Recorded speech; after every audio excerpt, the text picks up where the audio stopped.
안녕하십니까. 반갑습니다. 제가 오늘 이 자리에 세운 이유를 잠시 말씀을 드리겠습니다. 오늘 저의 이야기는 대법관들의 부정선거 범죄와 앞으로 향후 국힘당을 움직여야 부정선거를 밝힐 수 있다는 주제를 가지고 여러분들께 잠시 말씀을 드리겠습니다. 저는 한 1년 전에 부방대와 황교안 대표님이 만드신 국민소송단에 있었습니다. 그때 제가 민경욱 의원의 4.15 부정선거 대부분 판결을 분석을 했습니다. 분석을 하니까 대법관들이 직무유기, 범인도피죄, 그리고 점거 보존 중에, 법원에서 점거 보존 중에 위조된 투표지들이 투입됐다는 사실을 알게 되었고, 이것을 서울중앙지검에 고발했습니다. 그리고 이 사건의 진행이 어떻게 되었느냐? 그러면 이 사건의 기본은 무엇이냐? 여기부터 천천히 말씀을 드리도록 하겠습니다.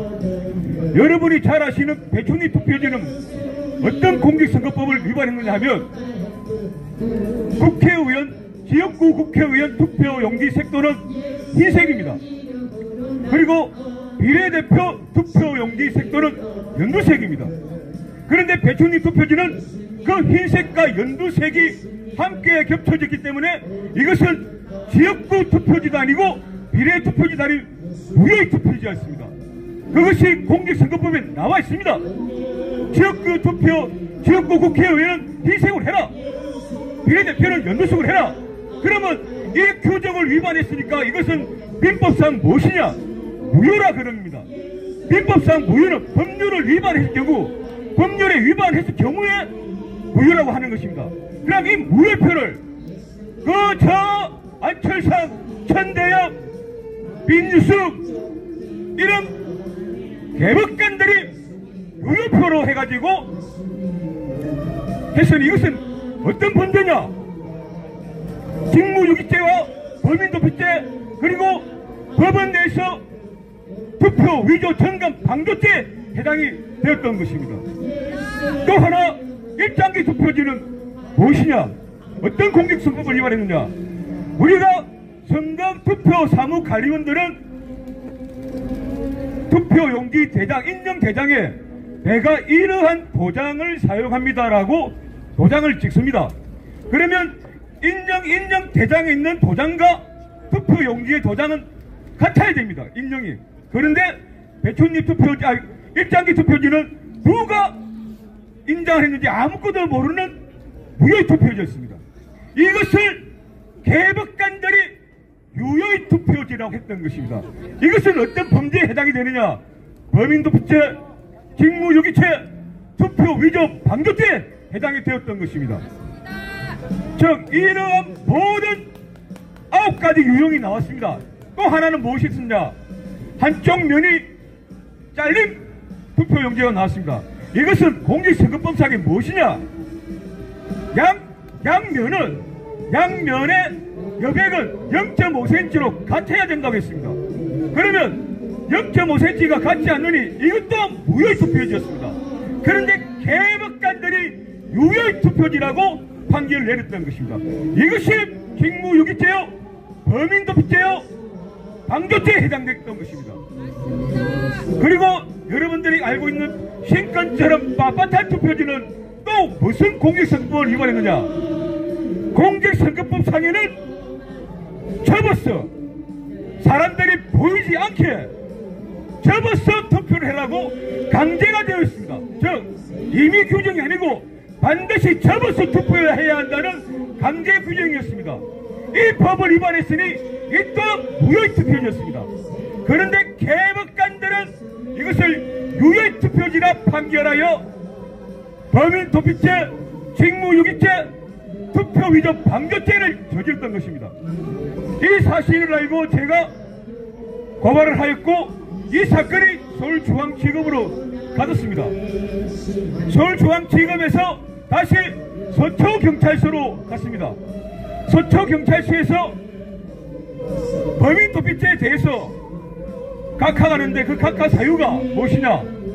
직무유기죄와 동일한 사유로 고발했기 때문에 각하한다는 어처구니 없는 참 누가 봐도 참 어제리 같은 참 각하 처분을 받고 제가 바로 서울시경 국수분의 이시청에서 이시청이 받아들여졌던 것입니다. 그리고 그러나 이들이 수사를 안 하고 뭉개고 있었습니다.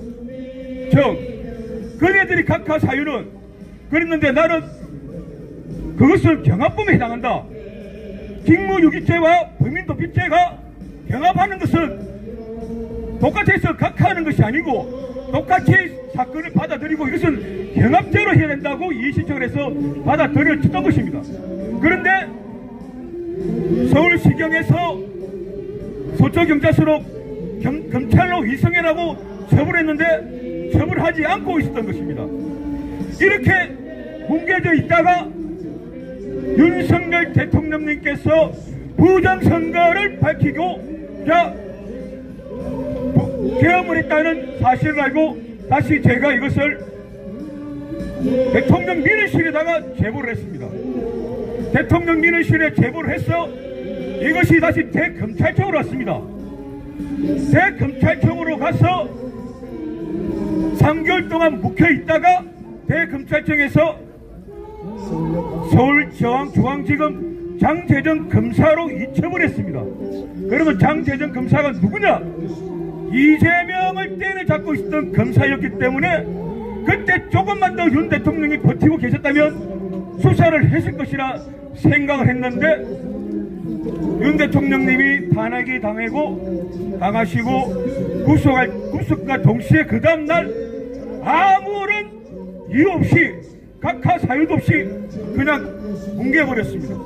이렇게 제 사건이 뭉개졌다 하지만은 고발 사건의 이시청은 그러면 여기서 어떤 처분이 내리느냐? 대검찰청에서 대검찰청에서 저는 고발을 했던 것이 아닙니다. 무엇을 했냐? 제보를 했던 것입니다. 그러나 검찰청 사무규칙에는 그 제보가 범죄 행위에 해당될 때는 진정사건으로 처리한다고 되어 있습니다. 즉 대검찰청에서는 저희 제보를 범인도피죄, 직무유기죄, 투표위조 정관 방조죄에 대해서 범죄 행위에 해당된다 생각해서 서울중앙지검으로 보냈던 것입니다. 그리고 수사가 진행됐습니다. 서울중앙지검 장재정 검사님은 서울경찰서에다가 문서 송부라는 결정을 내려서 너희들 수사하지 않고 있는 범인도피죄에 대해서 서울중앙지검 검사로 장재정 검사실로 이첩해라 해가지고 이첩되었기 때문에 저희 고발 사건은 범죄 사실이 명백한 것입니다. 단지 윤석열 대통령께서 탄핵당하시고 구속당하면서 아무런 각하 이유 없이 뭉개졌던 것이지만 저는 그렇다고 해서 포기하지 않습니다. 이제 대법관들의 부정선거 범죄에 관해서는 간략하게 말씀을 드렸습니다. 그러면 앞으로 이것을 어떻게 해결할 것이냐? 저도 4.15 부정선거 때부터 민경 의원의 국토부 집회는 다 다녔지만은 언론에서 보도함을 하지 않았습니다. 메인 언론에서는. 그러면 이것을 어떻게 해야 될 것이냐? 집회라는 것은 무엇이냐? 국민에게 알리는 것이 집회의 목적입니다. 우리가 요구하는 것이, 우리가 주장하는 것이 온 국민에게 알리는 것이 집회의 목적인 것입니다. 즉 국민이 알리지 않는, 국민들이 알지 못하는 집회는 실패한 집회인 것입니다. 그러면 앞으로 어떻게 해야 될 것이냐? 국힘당이 조금 지도부가 바뀌어서 분위기가 좀 변하고 있습니다. 그리고 이번에 장동혁 대표가 워싱턴에 있는 IDU 거기 모임에 초청을 받았는데 그 초청을 하신 분들이 트럼프 대통령의 측근들이시고 부정선거와 윤석열 어게인을 외치시는 측근들이십니다. 그분들이 지금 현재 장동혁 대표님을 12월 1일부터 12월 4일까지 미국의 워싱턴에 와서 한마디 한국말로 하면 국제민주 민주연합 대표들이 모이는 것에 참석해달라고 초청장을 보냈던 것입니다. 자, 이것이 무엇을 의미하느냐? 이제 트럼프 대통령도 부정선거를 밝힌다고 했으니, 자, 국힘당을 움직여야 되지 않겠느냐는 생각을 하지 않았겠습니까? 제가 생각하고 있는 건데 미국에서 생각하고 있겠죠. 자, 국힘당 움직이려면 그러면 장동혁을 한번 만나보자. 장동혁 대표를. 그래서 아마 장동혁 대표를 초청했고, 장동혁 대표는 지금 간다 만다 확정된 건 없다 하지만은 저는 갈 확률이 높다고 봅니다.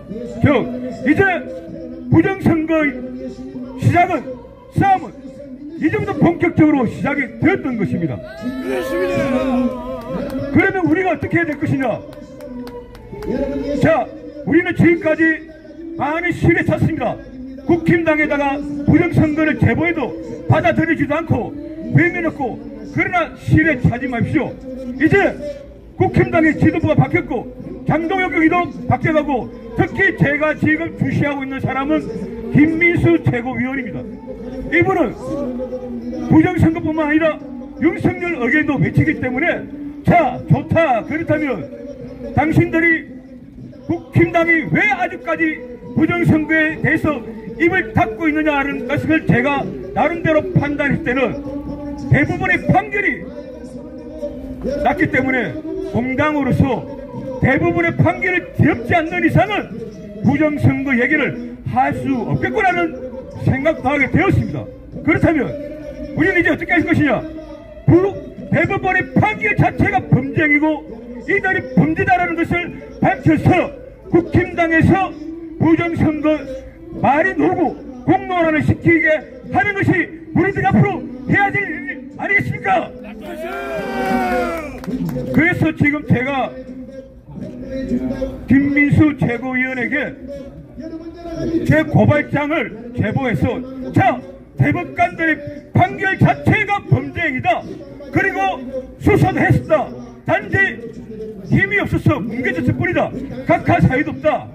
이제 국힘당이 나서서 대법관들의 비법한 판결을 뒤집어서 부정선거를 공론화해라 라고 주장하면서 만날 계획인 것입니다.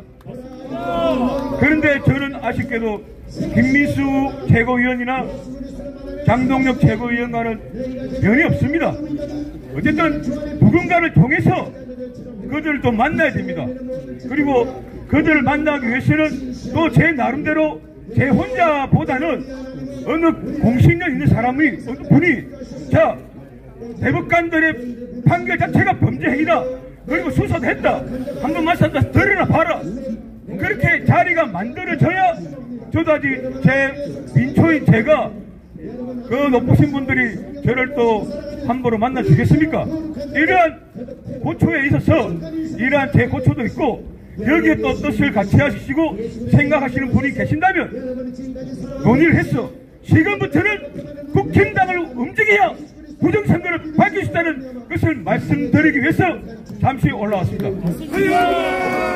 감사합니다. 또 다음에 기회가 된다면 조금 더 구체적이고 확고한 정리된 논리로 다시 한 번 더 찾아뵙도록 하겠습니다. 감사합니다.